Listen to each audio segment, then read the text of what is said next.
So welcome to the Open Road Community Education Sessions. My name is Olivia. I am the Grant Admin Associate for the Open Road Fund and the facilitator for tonight's session. Thank you for joining us for the fourth workshop in the series, Liberation Education. The Open Road Fund community education sessions provide financial education, resources, and valuable information. These sessions are free, virtual, open to the public, and Black-centered. They are designed around the 5 wealth-building themes of the Open Road Fund, which are housing, shelter, financial well-being, economic ownership, education, and health and healing. For those who are not already familiar with our work, Nexus Community Partners is a nonprofit organization located in St. Paul, Minnesota. Our work builds more engaged and powerful communities of color by supporting community building initiatives that expand community wealth and foster social and human capital. We can go to the next slide. Okay, so Nexus stewards the Open Road Fund, a $50 million community trust fund endowed by the Bush Foundation. We serve the regions of North Dakota, South Dakota, and Minnesota. In addition, the Open Road Fund also offers community engagement and programming opportunities like the workshop that you are currently attending. This is our small but mighty team, which I'm a part of. Some of them are with us on the call behind the scenes to make sure that everything is going smoothly. For more information, you can check us out at our upcoming workshops and be sure to follow us on Facebook, Instagram, LinkedIn, and check out our previous workshops by visiting our YouTube channel, which is at Nexus Community Partners. And okay. Next up, you guys see all these beautiful brown faces. One of our biggest allies in this work is our advisory council. The council helps us steward this fund with intentionality, integrity, and great care. They've been vital in the design, evaluation, community engagement, and impact of the fund, and continue to provide valuable guidance and feedback. They are comprised of professionals from diverse fields and areas of expertise. Our council members reside across the 3 states served by the Open Road Fund, which again are North Dakota, South Dakota, and Minnesota. And you will see Jered on here because he is also one of our advisory council members, and he's going to be presenting tonight too. So lucky us. And we're just going to go through the agenda. So please note that during this workshop, there will be a random prize drawing for 2 $50 Visa gift cards. Participants must attend the workshop in its entirety and be present to win. Electronic gift cards will be emailed using the same email that you used to register for the workshop.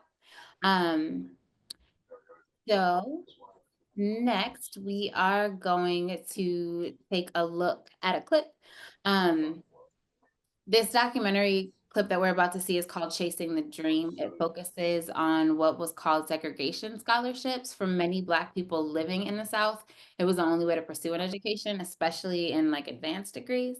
So this clip is about 8 minutes. We're going to watch this and then we will get into the rest of our agenda. Education has always been central to the Black freedom struggle. For years, under America's system of segregation, Black Americans who wanted advanced degrees had to travel north. For most of the 20th century, I should say, African Americans in the South did not have the opportunity to secure any type of higher education beyond the bachelor's degree. Education was liberation. Segregation scholarships on Local USA.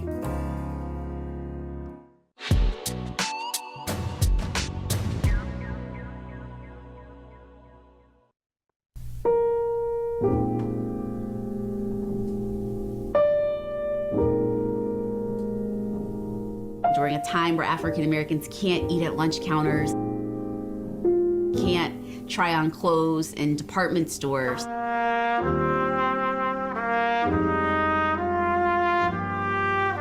We see thousands and thousands of African Americans decide that they are still going to reach their highest potential. Traveling while Black, going into communities where you know absolutely no one, but believing that the pursuit of education was worth it. This is a story about Black determination and Black perseverance.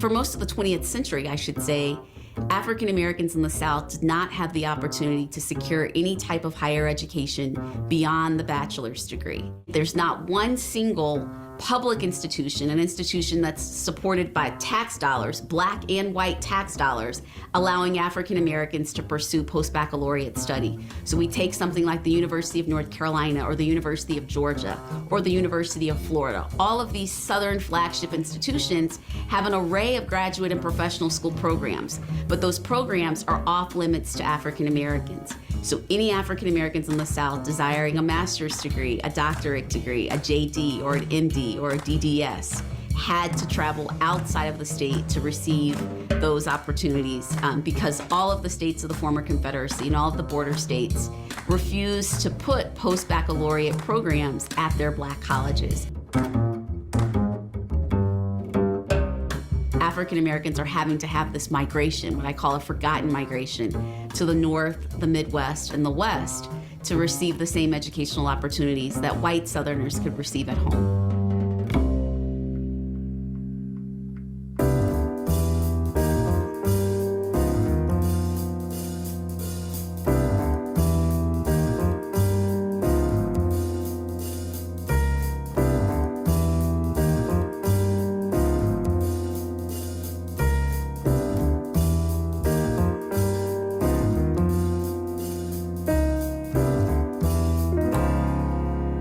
In the 1920s, we began to see Black lawmakers strategically introducing laws across the South to secure educational opportunities for African Americans.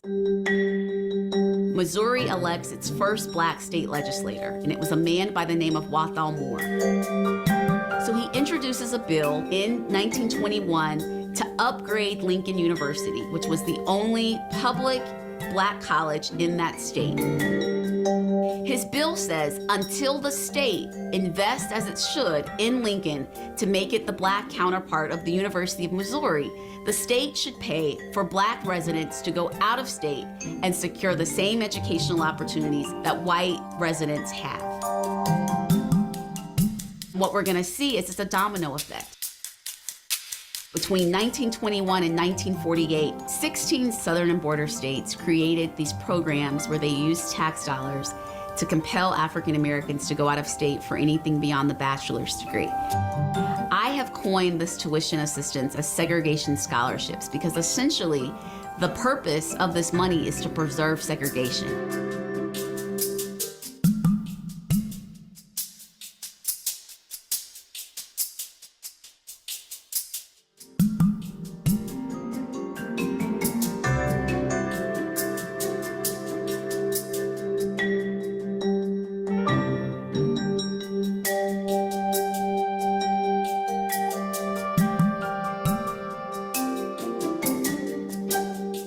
Every state had different parameters for their segregation scholarship programs.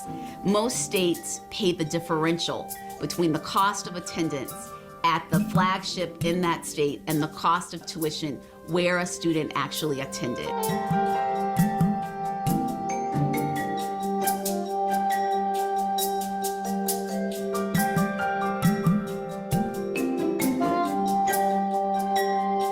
Some states provided transportation assistance as these students are having to take buses and trains and sometimes planes to go back and forth between the North and the South.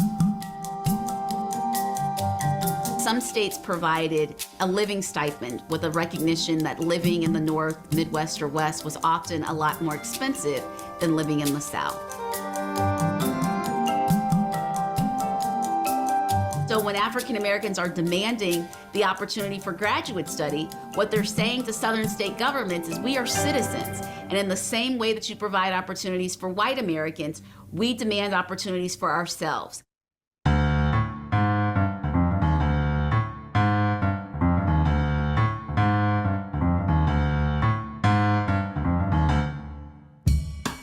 One of the reasons why the NAACP pursues educational equality lawsuits in graduate and professional education first is that they understood that it's graduate and professional education that creates a class of race leaders, a professional class of doctors and lawyers and attorneys and pharmacists and teachers and nurses who are going to serve Black communities, who are going to lead Black communities. And many of these segregation scholarship recipients go to the North, Midwest, and the West knowing that they're coming back home. And they're coming back home equipped with terminal degrees and with the determination to change their home states. One of the most famous cases of this is the case of Fred Gray. He said, "It will be my mission to go back home and to dismantle segregation." And indeed, he does just that. He graduates from Case Western's law school in 1954, and a year later, his good friend Rosa Parks calls him and says, "I've been arrested for sitting down on a Montgomery City bus." And he immediately becomes her attorney. He ends up representing not just Rosa Parks, but all of the African Americans that are arrested for their participation in the Montgomery bus boycott. And that is the beginning of a very long career he has as a civil rights attorney. He would go into court time and time again to defend the constitutional rights of African Americans. And he's just one example of the numerous segregation scholarship recipients who use their training to come back home and begin to create a more just and inclusive society. All right. So we're gonna end up talking a little bit more about that video. But really quick, before I introduce Jered, I want to introduce his work. So the Minnesota State University Moorhead is a public university located on a 130-acre campus in Moorhead, Minnesota, just across the Red River from Fargo, North Dakota, with approximately 3,800 students and an average annual tuition of $9,000. MSUM offers a high-quality, affordable education in a close-knit community. Their mission is to provide a caring environment where students can discover their passions, grow intellectually, and develop the skills to thrive in a changing world. At MSUM, students are empowered to lead, learn, and make lasting impact. So that is where Jered works. We can go to the next slide. So joining us tonight is the Open Road Fund Advisory Council member and our presenter for tonight, Jered Pigeon. I have never said your last name. Is that how you say it? That is correct. Just like the bird, even spelled the same. Oh, nice. Jered Pigeon. Okay, cool. So Jered Pigeon is the Campus Diversity Officer and Director of Diversity and Inclusion. He is a seasoned business analyst and a company strategist with over 12 years of experience advising and consulting institutions in both education and manufacturing sectors, specializing in hiring and recruiting strategies. His approach is rooted in evidence-based practices and tailored to meet the unique needs of each organization he serves, ensuring suitable and impactful outcomes. Jered holds a master's degree of science in counseling and higher education and is currently pursuing a doctoral degree in education leadership. Yes, Black man. He's born in Grand Forks, North Dakota, and is now residing in Dulworth, Minnesota. Jered is widely recognized as a pillar in the Black, Indigenous, and people of color BIPOC community. He has earned a reputation as one of the region's trusted experts in diversity, equity, and inclusion.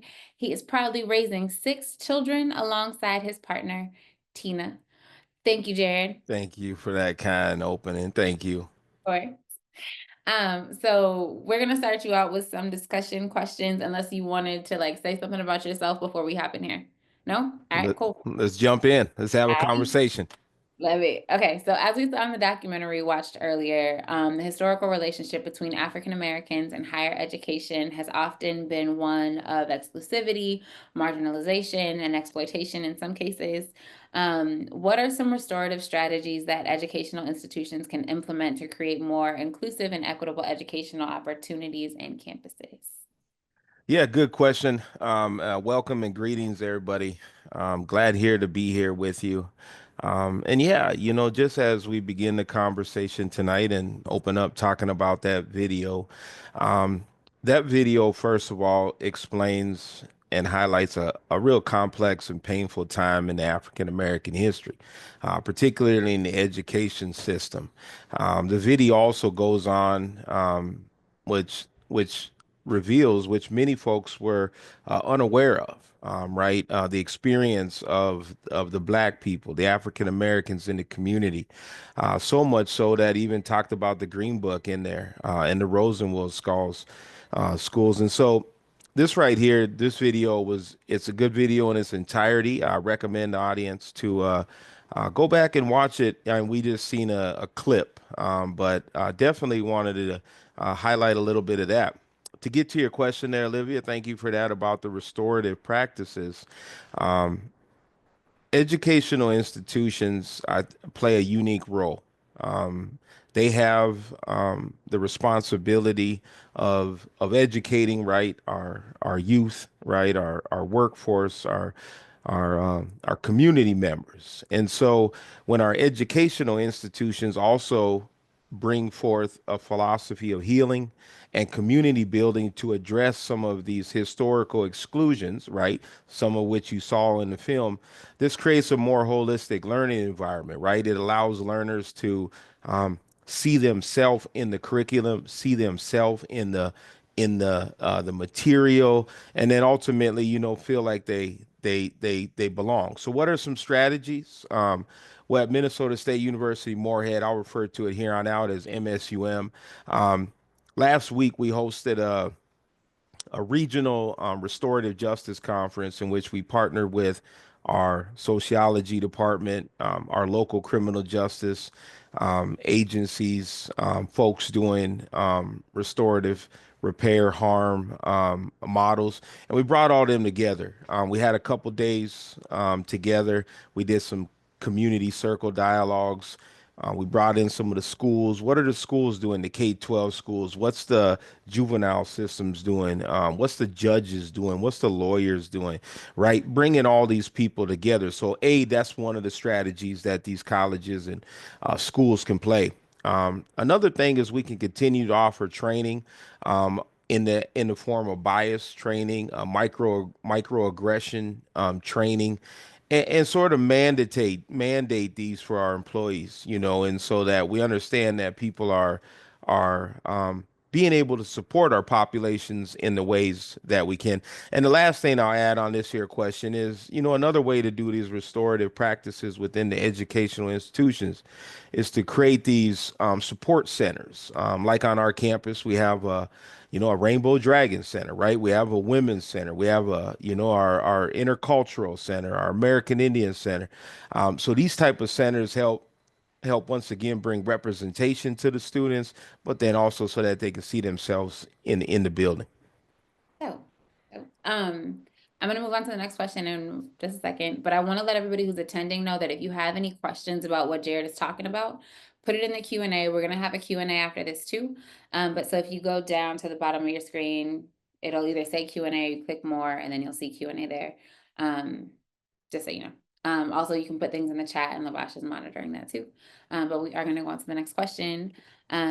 So I would like you to tell us about your work at the Minnesota State U Moorhead, and then what compelled you to it and why it's essential, particularly in this current moment where there's all kinds of stuff going on college campuses. So, Well, there's a lot. And even recently now, there's been some more media around the student loans. And so what drew me to this work? I think it's appropriate for folks to know.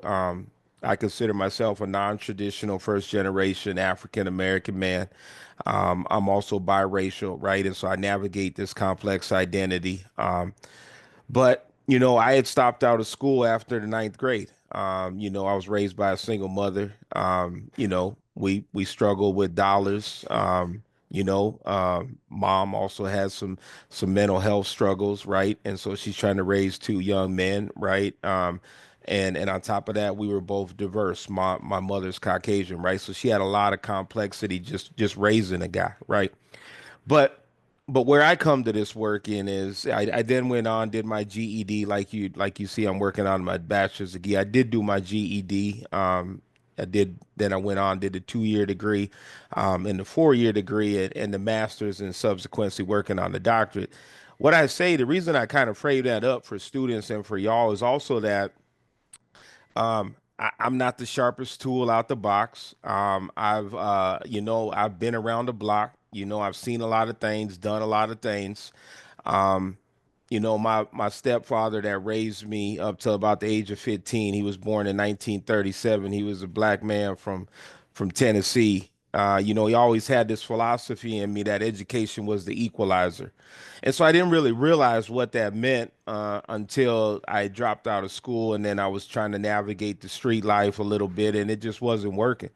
Um, but later then when I went back and I started to think about the power of education, and I told myself that when I had children, I didn't want to replicate the poverty of Psycho if I had a say in it. And so I had to do something, right? I had to still balance my manhood, right? And I still had to had to had to be this father that I wanted to be, maybe one that I seen in my stepfather, not necessarily in my real dad.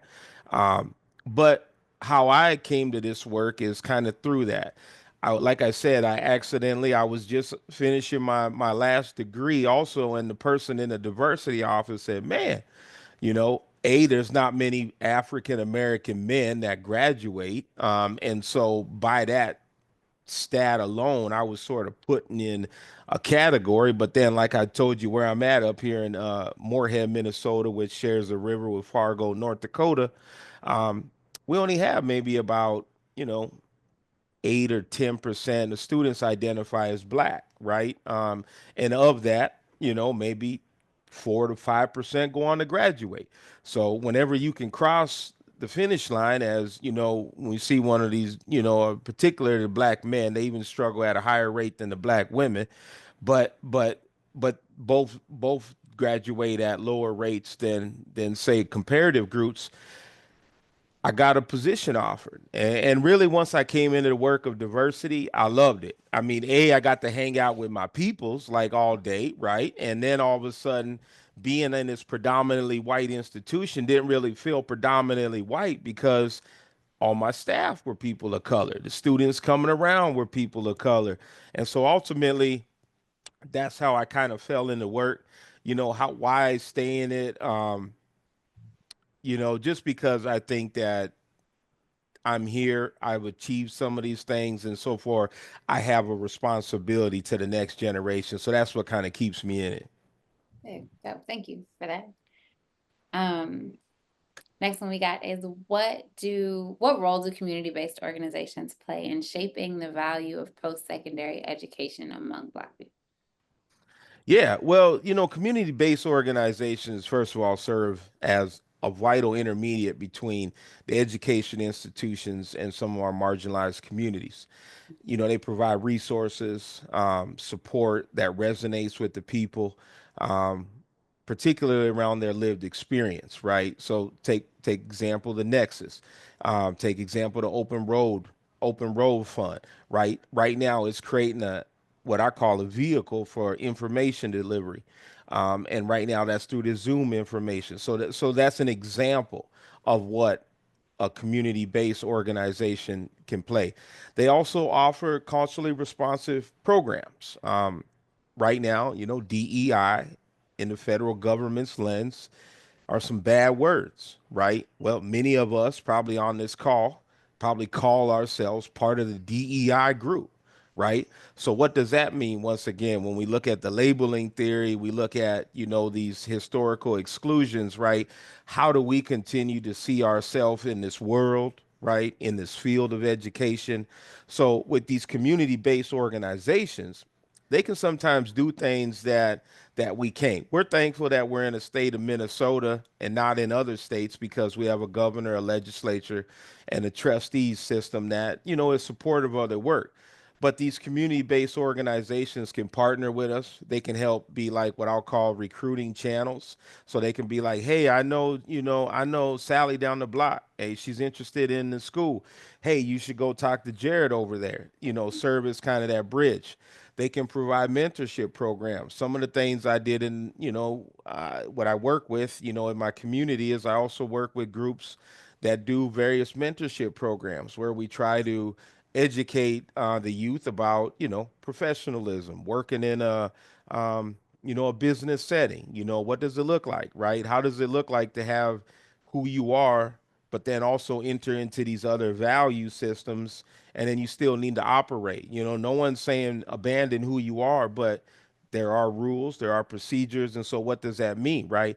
And the last thing I'll share with that is also those community-based organizations can do some advocacy training, right? And so they can get out there and help equip the communities, the parents with knowledge, help them understand the systems too before they get to the institution.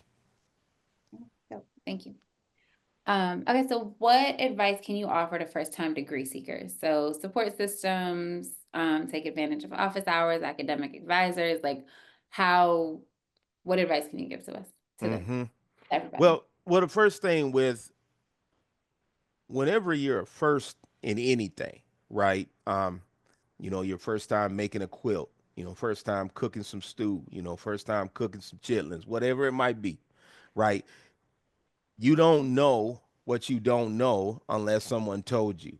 So the concept behind being a first time degree seeker is that you're automatically at a systematic disadvantage because you don't know all the things about financial aid. You don't know all the things about how to operate, like I said, once again, in these systems, how to take advantage of these things. And so as a college, we understand, and colleges, I'll say plural, understand that first time degree seekers are what we call first generation, but they need a little bit of extra support. And what does some of that support look like? Well, it looks like first building a relationship. And so when I talk about the Office of Diversity and Inclusion, one of our main responsibilities is to build a relationship with the student. I oversee staff. To me, it's more important that my staff are building a connection, that they're out there meeting with someone, getting to know them, versus sitting behind a computer. You know what I mean? Unless it's on a Zoom screen like this or whatnot. But really, the work is in the people. So some of the advice can be when you do enter the college is to seek out your diversity office, seek out your women's organization, seek out some of these other sororities and fraternities. What these are doing, right, is they're starting to equip you with a support base. The other thing you need to do, and this is also helpful if you're working with a child or whatnot, is you need to let them know that the people got office hours for a reason. They get paid bi-weekly if you show up or not. And so what I tell them, show up, right? Make those individuals, at least they're there to serve you, so allow them to serve you. What that means is you got to drop some of the ego a little bit, right? And sometimes as strong peoples, we have a hard time asking for help. And so we have to ask for help in advance before it gets too late. A lot of time I see people that come at me at the end of the year, well, Jered, hey, this happened and this happened and this happened. And I'm like, man, I believe you, but we're at the end of the semester, so we can go back and kind of undo a little bit of this. Maybe not, but the most likely is you didn't probably keep all them records along the way because you probably thought it was going to get better. So utilize them office hours. Your academic advisor is there for a reason. You should be utilizing them and these peer networks, right? And once again, you get as much as you give sometimes. And so, as a staff member, as an advisor, if I only know like maybe a little bit of your story, a little bit of what you need help for, I can only help you to that degree. And so, it's not about trauma dumping. It's not about like divulging confidential information, but you need to let the person know what's going on so that they can help you in an authentic way. Good. Thank you. I just want to say I see people putting comments in the question and answer, and I appreciate the engagement. You guys are dope. But let's keep the Q&A for questions, and then if you just want to say like, "Good job, Jered, you're doing so great," put that in the chat. But we'll keep pushing because we will still get to the questions. So if you do have them, please populate. But Jered, what impacts do you anticipate the current administration will have on federal student aid that many have relied on to help pay for the expenses of college? Yeah, well, people often joke with me that entered this field about 20 years ago how reasonable it was to pay for a college degree. I know my journey, like I said, I began college in 2004, and like I'm still in it. Um, it's costing me some money. I know also just recently, starting May 5th, I watched the news like most of us do, right? It's my favorite thing of the day to watch the news, right? Um, but I seen starting here on May 5th, the Department of Education is going to start to now resume collection on these student loans. And so when COVID hit, the U.S. government, did what they needed to do. They paused the repayment, particularly for those that were in default, right? And so what's going to happen now is there's going to be, they say, estimate about some 10 million borrowers are in default. So those are going to start to immediately become due again on the payment schedule. The good thing is that when you think about how to pay for college, if you apply for the open roll fund, during Juneteenth, you might get some money to pay for a little bit of that bill because that just happened on this last cycle. The other thing is, if you apply for scholarships. Now, a lot of these institutions, like I say, I don't have all the facts right now, but we still have diversity scholarships.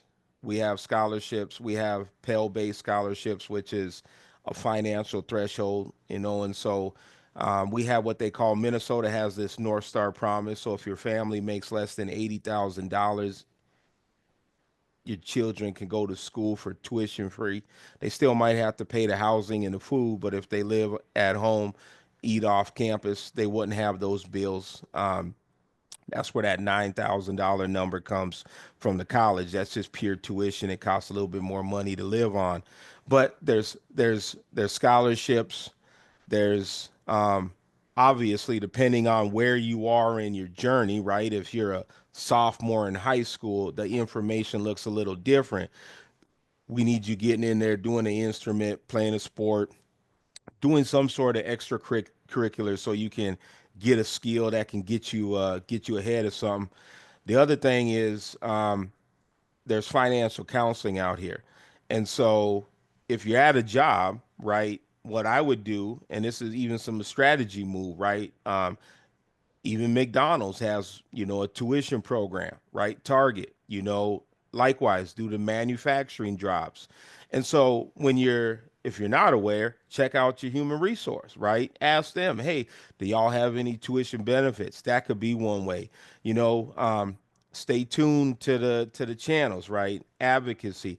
And so those would be some of the things that I think, but ultimately, there will be probably some impacts that this federal government will have.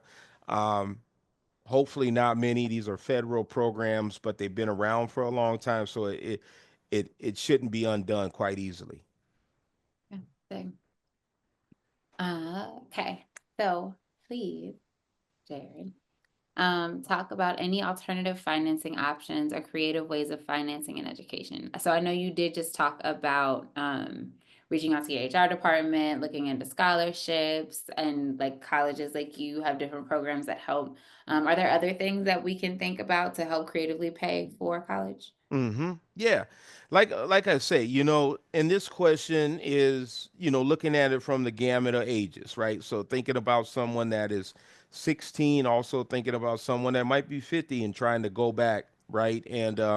and get their degree, right? And so it looks a little different, once again, like I say, for the 16-year-old than it does for, say, the middle career person individually working. But in general, right, some of those avenues, like I mentioned, are scholarships and grants, right? Um, I don't know how many students I've had come in, and I've even had international students come in, and this is where it gets a little bit more difficult for them because they don't get to qualify for our U.S. federal programs, right? But there's grants out there. I used to tell students too, like, okay, so how bad do you really want to, work to get some money? Because like if you go to school and you become like what they call a resident assistant, that's the RA. That's if you go to a school that has a housing complex. Those students get a tuition stipend. They get their housing covered, and then they often get the meal plan covered. So that's sometimes about 80% of your bill, right? So I tell some students coming in that are really worried about the bill, here's what we need to do. We need to work on your leadership skills. So by the second semester, you can apply for one of them jobs. And if you don't get it that way, for sure, by your second year that you're here, your sophomore year, you could do it. There's programs like the AmeriCorps out there, right? These service-based programs. And so it takes a little bit of beating around the bush to kind of get to some of this stuff, but sometimes you need to find out, like they got these Teach for America programs, right? They got these AmeriCorps. They got folks that have been through other different life experiences. They got scholarships out here and grants for students that have been a part of foster care, right? um, Obviously it looks different if you're the parent than providing, thinking about setting up for your child and depending on where they are, right? But another thing is looking at these college saving plans. They call them these 529. One thing that I do is I'm a part of the Jeremiah program as a board member here in the Fargo region, and I know y'all got one in St. Paul, Rochester, Minneapolis area, and the motto with the Jeremiah program is to um, essentially eliminate poverty 2 generations at a cycle. So the strategy is to equip the mom with skills, resources. What does that look like? Help her in her situation, right? Get her some housing, get her into a school, right? Get her a degree, help her along that degree, provide her with some child care, provide her. But then they also provide the child with a tax plan, because see what that does then is that starts to set up the next generation, right? That degree that mom's getting, boom, that's going to help this, going to help her and her child, and also might kick down a generation. But really they got to equip that child with them skills to also be able to keep it going, right? That's how you sometimes knock out poverty. They say at least 2 generations at a time. So it takes a little bit of work, right? But you got to plant that flag and say it kind of starts with me, right? Like what I was saying. At some point we got to break the cycle. So what can you do? You can research different scholarship databases. Now you have the ability with all this AI generated tools out there. So you got stuff with Microsoft, with Google, you got with the chats out here that can really say, hey, give me some ideas on some scholarships. This is my situation, this is where I'm at. Boom, right? AI isn't a nasty friend, right? At the college, we're trying to figure out ways to leverage AI, right? And not just for helping students do assignments, but how do you help think through complex problems, right? So that's one way. Leverage your resources. Work with organizations like, right, Nexus, right, with the Open Road Fund, right? Leverage these organizations. Work study program is also another one. What work study means is that if you qualify, which basically means, right, if you come from a home that didn't have a lot of money, most students qualify with that parameter, right? Even if dad and mom got a full-time job, sometimes, the student, depending on what job they have, but most of the time, the student still qualifies. And so work study is a program in which you can work while you're going to college, get some money. But then it's not as high, I'll call it like high stress, because we know you're still a student, and so, but you're also learning work skills. So those would be some things that I would say to help with some funding. Oh, thank you. That was a pretty extensive list, low-key. So, all right. So I have two more questions, and then we're gonna go into Q&A. But the next question that we have is considering the changing landscape of today's labor force and economy influenced by the COVID pandemic, technology, and a gig economy, what do you think the impact of obtaining an accredited degree versus not has on your opportunity margin? I feel like that was a phrasily worded question. But I got you. I Okay, got you. cool. I, So I like I got want to simplify it real quick are you gonna rephrase it so everybody yeah, understands? yeah, Okay, yeah, cool. yeah. Got it. Go ahead. So essentially, the way that I look at this is, what's the advantage of getting like a bachelor degree, a 2 year degree, a certificate, on the job experience, or maybe one of these, call them Google universities, right? Livia, did I kind of get that right? Yeah, and I think it's too, it's just like versus having a degree and not having a degree. Like There you how go. how much does it actually influence your opportunity for advancement? Yeah, well, I want to make a relation to the video, because one of the things that you seen in that video that we just watched was, you seen African Americans coming to the realization that they were being systematically disadvantaged. And they were being systematically disadvantaged by systems that they were contributing to, like they were paying taxes and then not able to send their children to these schools. So what did they do? They started to create their own schools. And I think one of the stats was, over a period of about 10, 20 years, they created about 5,000 schools, okay? Now, what they also did in that way was, people went to college to become teachers, right? So you had people going, and that's when you talked about the enduring of the treatment. You had you had these segregated schools. John Lewis's story, to get into good trouble. You had these you had a segregated South that was very hostile. You had these towns, they called them sundown towns, which mean you don't want to be around there when the sun goes down. So this is what the generation before us, or maybe before us was doing. So then what's our responsibility? Well, we have what I'll call, uh, you call it Jim Crow 2025, whatever you want to call it, but it's not Jim Crow 1960, okay? And so we don't have the same environment, right? We don't have rules and policies that are actively restricting us from college. So we don't even have, what I'll say, some of the barriers that existed then.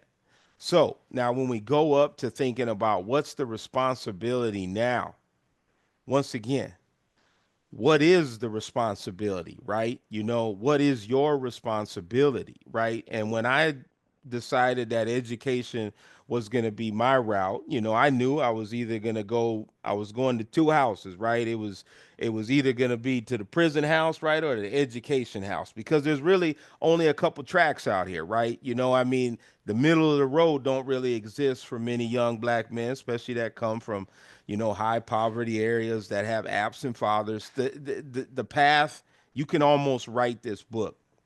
So I had to decide, right? And that's kind of where I take this question, is that it has to be a choice that the pursuit of education is going to lead you to, like what my dad talked about, equalizing the playing field. Okay, that was my route. I'm not going to say education's the only route. We're here to talk about education, so I'm going to focus on that. But obviously, one can get there by, demonstrating a high skill, trade. Yeah, you can get lucky in this and that, but I'm going to focus on the education. So individuals with accredited degrees have access to broader ranges of jobs, right? You have access to greater economic resilience during down times. So the one thing also that I go back to my father, but he said once you get that degree, no one could take it away. And after I had gotten my master's degree, I was actually in a job that was temporary, and I didn't get the position after it came open. Okay, very heartbroken, right? Felt bad. What did I have to do? Well, I kind of fell back on the manufacturing side, but I knew I wasn't out of the game yet. I just had to go get some money. So I went to the manufacturing plant and made some money to pay the rent. But I knew that I had a field out here. Not only did I have a field that had money, because I mean, you might not make a lot, but you'll make enough. But then the other thing is you get the benefits, right? So you get the time off. Then not only that, you get the retirement plan, right? And like I said, me working on a college, my kids are getting into that age.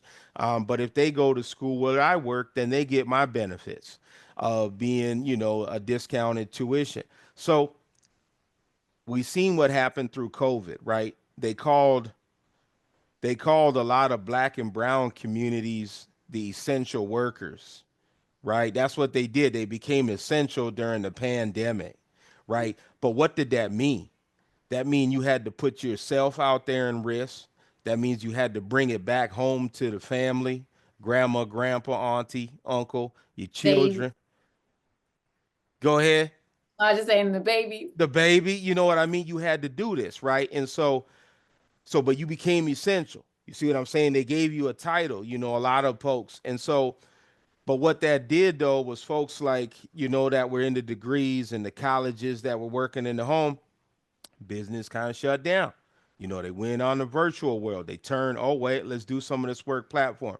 So that's what I talk about resiliency in a down economy, right? And that was a pandemic example. But the other thing is those with a high skilled trade or a college degree, it gives you more opportunities. And so the average person stays in an average job for maybe, 3 to 5 years, right?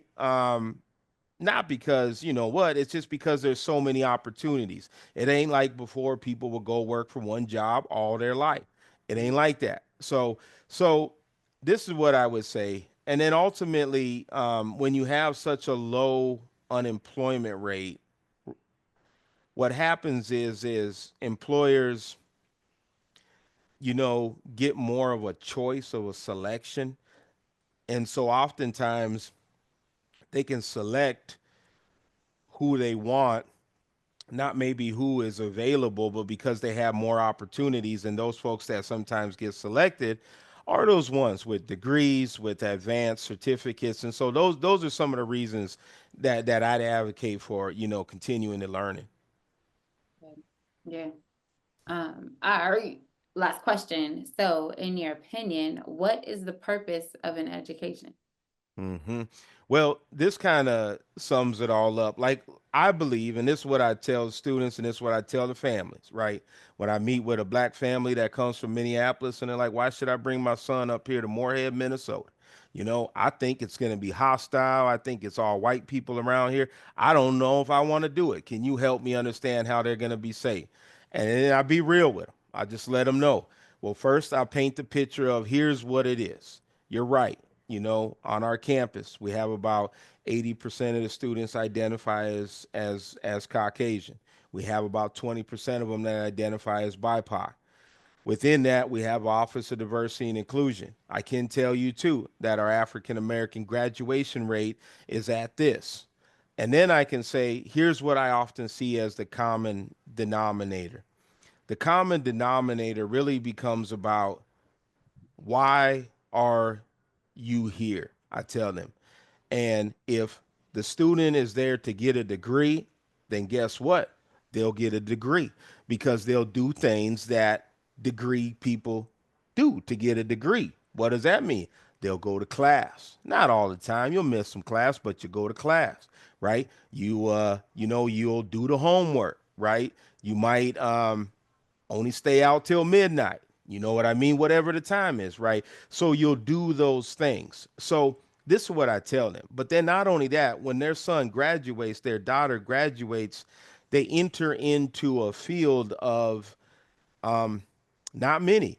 I don't know the stat, but I'd say probably maybe 30 to 40% of America have a bachelor's degree. Maybe as you get to a master's degree, you start to enter into about 10 to maybe 18%, depending on, like I say, if you're black female, black male, those numbers go.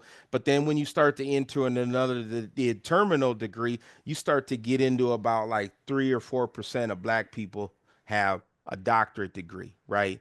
And so we know how valued diversity is in thought, on teams. And so do employers, right? So do bosses, so do organizations. We know that if we have everybody around the table, even if they look like me, they might think like me, and that might be good if I'm trying to just do what people like me, or recruit people. So we know we need a broad way. We need folks from different walks of life, different experiences. And so the value of education is multiplying multiple fold. It's better for your physical health. You may get a job that might not break your back as fast, right? You will then, you might not be exposed to some chemicals. Now, once again, I'm not saying that the other fields are bad. It's just that we know that working in the coal mine comes with coal mine health related problems. You also know working in like an office setting comes with working in an office setting health related. So that's all I'm just trying to do. I'm just trying to paint the picture to say that different things come from different careers and from different choices. And so education is a choice, but it's a choice that has a multiplying effect, not only salary, health wise, but also family and then generational. Dope, dope, dope, dope. Okay. So you have answered the questions incredibly. Thank you so much. Um, but those are just my questions. And so I want to open it up to our attendees. Um, and there is that Q&A. There is none in them right now. But let us know what questions you guys have. Put it in the Q&A. Um, and then we will answer them, or I will not answer them. I am not a professional, but Jered will answer them. So whatever you guys have, and it doesn't have to be about college education. It can be about education generally. It can be about the state of the world in education. It can be about how to get to higher education from, like, if you're in middle school or high school or any of it. So put it in there. And then while I'm waiting for some, I want to let you guys know that we are also going to post the survey in the chat. And the survey is for the session today. So the surveys help us gauge the content and the quality of our workshops, and it offers valuable feedback for us so that we can continue to do like this and get you guys what you actually want. So we'd really appreciate it if you could take a minute to complete it. Thank you. I will put it in the chat now.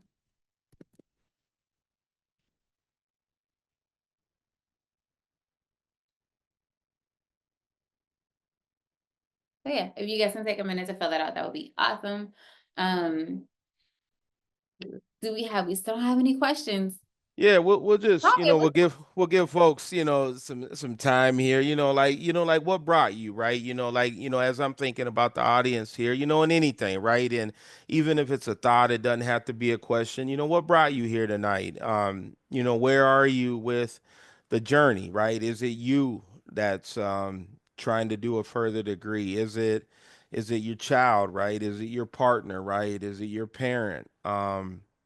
What is it, right? You know what I mean? And then how can we help? And yeah, so drop some stuff in the chat. let us be helpful. So,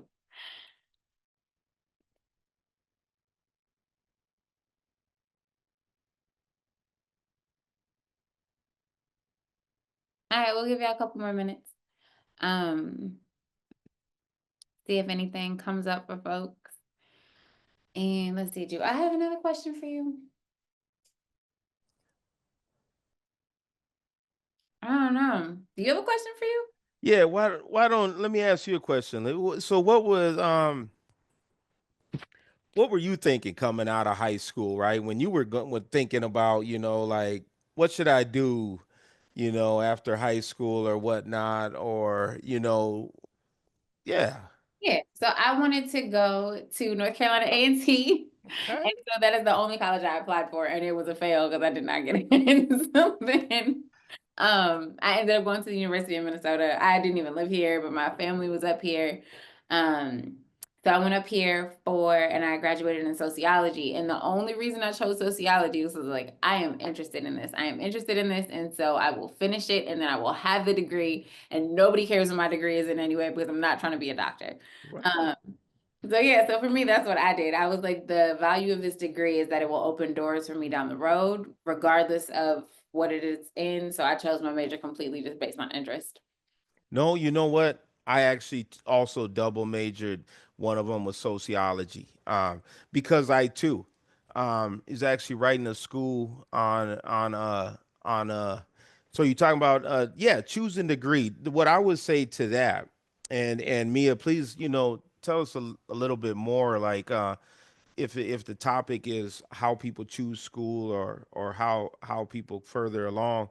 Um, Most people choose a degree and then they change their mind, right? Um, because I'm glad you joined also, Mia. And this is good. It will be recorded and available. Um, but there's nothing wrong with changing your mind, right? I first, I kind of had that philosophy. Like I'm like, man, I can't beat them joining, so I'm like, I'm gonna go do a 2-year program in law enforcement, right? And then the guy said, well, man, you're gonna have to talk about all that stuff as a kid. So he said, hey, how about you go do a bachelor's degree? And then maybe you get, you can go work probation or something, right? Because the probate, and so, but then I found sociology, and then look, I started working in higher ed, and so I didn't go to school to be a, diversity officer. So you're definitely right, Olivia, and just like your sociology degree, you're right, it comes in handy in so many ways because your degrees help you think through problems maybe in a different way. You got that piece of paper, that adds some weight to the resume, right? And so, but then it also allows you to network. You start to build these resources, connections, and so yeah, no matter what the degree is, like people say, what are we gonna do with the degree in art? You can do a lot. You can do a Mhm. lot with art, And and not so art. yeah, and not art even, right? Right. All right. I put the survey back in there um for Wilcox. And Mia, I'm glad you came too. And so let me double check. Yeah, we don't have any questions in the Q&A, so we are gonna just keep going. We'll just Um, keep rolling. Well, then I'll share, just my one last closing thought that I jotted down, and then you could take it over. First, it's been an honor. It's been a pleasure being here. I'm glad to be able, to provide some, space for this, and hopefully, there's something in my story that may have resonated with you. If anything, I want you to take away possibility. And as we come to the close today, just thanks for showing up, right? For being present. It took something to sign up, right? To be curious and to be honest with yourself, right? I know you all weren't here for the drawing, even though that was an incentive, right? The journey towards higher education, especially for those of us who come from communities that are historically underserved and marginalized. Um, it's not just about earning a degree, right? You heard that in them stories too with the video, is that it comes with also responsibility. If it's to your family, to your community, but even to yourself, right? The degree is one of the most shiny things too, but it's also about reclaiming that something powerful in you, right? Honoring those who came before you. The system isn't perfect, right? In many ways, in fact, it wasn't even built for many of us, right? But that's why we show up, right? We need to learn. That's why we speak truth to the power.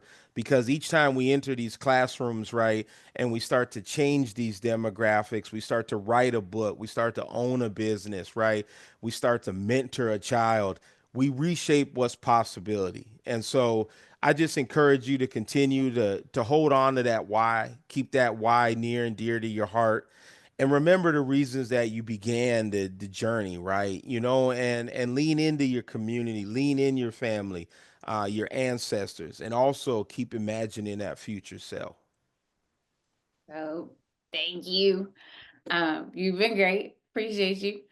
Um, okay, so here we are at the end of our session. And Lavasha, if you want to, you can pull that up. So we are almost at the end of our time. So we're gonna go do a random prize drawing for 2 of the names for the Visa gift, for the $50 Visa gift card from the registrant list for the workshop. Oh my goodness. From the participants, everybody who's here is gonna be on this list. So the drawing includes the name of the attendees who were present from the first 10 minutes and attended the workshop in its entirety. So you're still here now. You must also be present when your name is called to win. We'll also need you to respond in the chat to confirm that you're present. So once the name are selected, we will send you your electronic gift card using the same email address that you registered with. So you will get it at the email address that you registered with. You're going to get it this week. It'll be $50, and you have to have been here in the first 10 minutes and still be here now.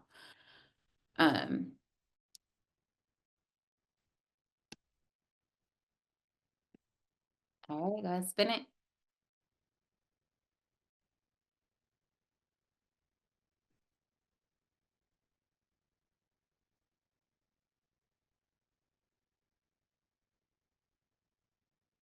All right, Gabriel M.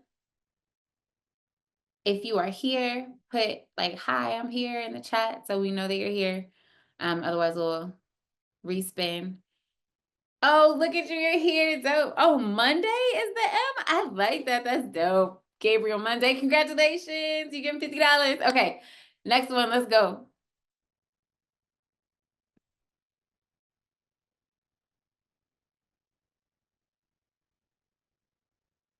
Stephen J or Stephen J.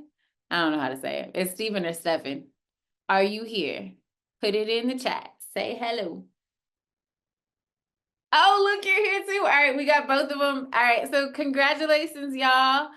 Yay, money. And thanks for coming. And so it'll come, does it come from Open Road Fund? Lavasha, do you know?